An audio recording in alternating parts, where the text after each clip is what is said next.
యొక్క ఉదయకాల సమయంలో దేవుని యొక్క నామమును బట్టి మరొకసారి దేవుని యొక్క వాగ్దానం ద్వారా దేవుడు మనతో ప్రతినిత్యము మాట్లాడుతున్న మాటల్లో మరెంతగానో మనల్ని మనం హెచ్చరించబడుతూ దేవుని యొక్క వాగ్దానాల ద్వారా దేవుని యొక్క పరిశుద్ధ లేఖనాల ద్వారా బలపడుతూ మన యొక్క ప్రతినిత్యము మన ఎదుట ఉంచబడిన అనేకమైన మరి పనుల విషయాల్లో మన ఎదుట ఉంచబడిన అనేకమైన ఒత్తిడి విషయాల్లో కూడా మనం ఎంతగానో ముందుకు వెళ్ళడానికి దేవుని యొక్క వాక్యము మన హృదయాన్ని ఎంతగానో బలపరుస్తూ ఉంది. అలాగే దేవుని యొక్క నామం బట్టి ఈ సమయంలో దేవుడు తన యొక్క పరిశుద్ధ లేఖనముల ద్వారా మనతో ఈ దినమందు మాట్లాడుతూ ఉన్నాడు. ప్రతి ఒక్క వ్యక్తి కూడా మరి ఎప్పుడు కూడా తను ఎవరి గ్రీన్ ఎప్పుడు కూడా పచ్చగా ఉండాలి అనే యొక్క పరిస్థితిని కోరుకుంటూ తన యొక్క ఆశలన్నీ నెరవేర్చబడాలని ఆలోచన కలిగి ఉంటాడు. తన ఊహల్లో మరి ఎంతో ఊహిస్తాడు, కానీ నిజ జీవితంలో మన జరిగేది వేరుగా ఉంటుంది. ఒక్కోసారి మన ఆశలు నెరవేర్చబడాలి అని అనుకున్నప్పుడు దేవుడు యొక్క వాక్యం మనతో ఏం చెప్తుందంటే, ఆ యొక్క వాక్యం ద్వారా మనం బలపడే యోగ్యత ఉందని పరిశుద్ధ లేఖనం నుంచి మరి నీతిమంతుల ఆశ సంతోషము పుట్టించును, భక్తిహీనుల ఆశ భంగమైపోను అంటున్నాడు. దేవుడు మనతో మాట్లాడుతూ ఉన్నాడు. ఇక్కడ నీతిమంతుల ఆశ సంతోషము పుట్టించును, భక్తిహీనుల ఆశ భంగమైపోను అంటున్నాడు.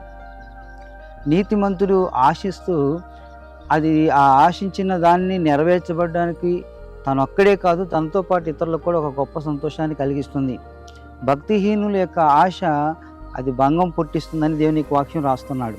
ఇక్కడ భక్తిహీనుడు తనకు కలిగిన ఆ దుర్బుద్ధిని బట్టి తను ఒక్కడే సంతోషంగా ఉండాలని ఆలోచిస్తూ ఇతరులను కూడా భంగముగా చేసి తన యొక్క ఆ ఎదుటివాని యొక్క ఎదుగుదల ఓర్పుని చూడలేని వాడుగా మరి బలహీనపరిచేవాడుగా ఉన్నాడు. బహుశా అటువంటి పరిస్థితులు మన యొక్క దేశాల్లో ఎక్కువగా అనేక స్థలాల్లో కనబడుతూ ఉంటాయి.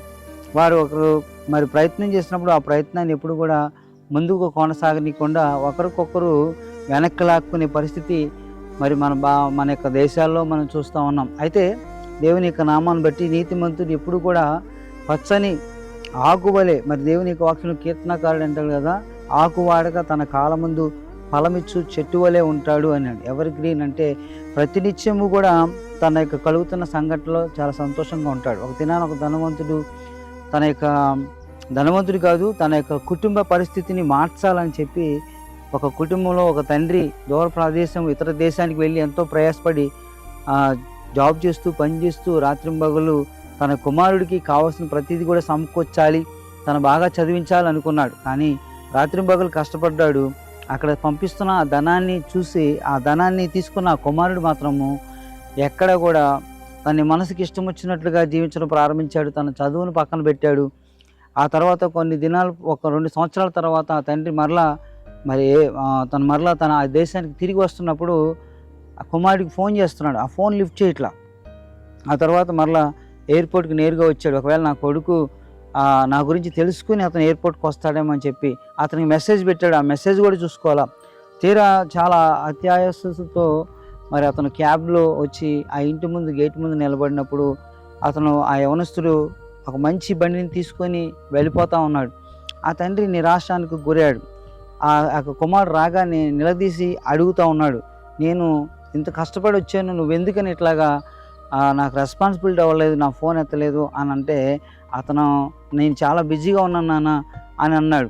తను ఊహించింది ఒకటి, జరిగింది ఒకటి. తన ఊహలో తన కుమారుడు తన కోసం రిసీవ్ చేసుకోవడానికి వస్తాడు అనుకున్నాడు. కానీ ఇక్కడ తను ఇచ్చిన ధనాన్ని తన యొక్క సంతోషం కోసం ఖర్చు చేశాడు. కానీ తండ్రికి ఏ విధమైన రెస్పాన్స్ ఇవ్వలేని కుమారుడుగా కనబడుతున్నాడు. అంటే మనం ఊహించేది ఒకటి, కానీ అక్కడ ప్రయాసపడింది ఒకటి, కానీ జరిగింది ఒకటి. మరి ఆ యొక్క తండ్రి ఎందుకు కారణము అని అంటే మరి దూరంగా ఉన్నారు. ఆ బిడ్డకి ఏమని చెప్తున్నాడంటే, నాకు కావాల్సిన ప్రేమను నేను పొందుకోలేకపోయాను, ఆ సమయంలో నేను ఈ లోక సంబంధమైన స్నేహితుల ద్వారా నశించిపోయాను తండ్రి, మరి అందుకు నేను మీ విషయాన్ని ఏది కూడా పట్టించుకోలేకపోయానని చెప్పినప్పుడు ఆ తండ్రి ఎంతో దుఃఖపడ్డాడు. కానీ తన యొక్క మిత్రుడు అతను ఉన్నాడు, అతను ఎంతో దేని స్థితిలో ఉన్నాడు. కానీ అతని కుమారుడు అతను ప్రేమిస్తూ అతను హత్తుకొని జీవించడం చూసినప్పుడు అతనికి ఎంతో ఆశ్చర్యం కలిగింది. ఈ యొక్క ఉదాహరణగా దేవుడు మనతో మాట్లాడిన ఈ యొక్క ఉదాహరణలో దేవుని యొక్క మాటలో మన యొక్క జీవితంలో కూడా ఎగ్జాంపుల్లో మరి చాలాసార్లు మనం ఎన్నో ఊహిస్తూ ఉంటాం, కానీ నీ జీవితము నీతిమంతుని ఆశ ఎప్పుడు కూడా సంతోషాన్ని పుట్టిస్తుంది. మరి అలా భక్తిహీనుని యొక్క ఆశ భంగమైపోతుందని ఈరోజు దేవుని యొక్క వాక్యం రాయబడింది. బహుశా మరి దేవుని యొక్క ప్రణాళికకు మన యొక్క జీవితాన్ని అప్పగిద్దాం. సాధ్యమైనంత వరకు దేవుని యొక్క ప్రణాళికకు మన బిడ్డలను అప్పగిద్దాం. దేవుడు మరి మీ కుటుంబాలను మిమ్మల్ని దీవించును గాక. ఆమేన్. God bless you all.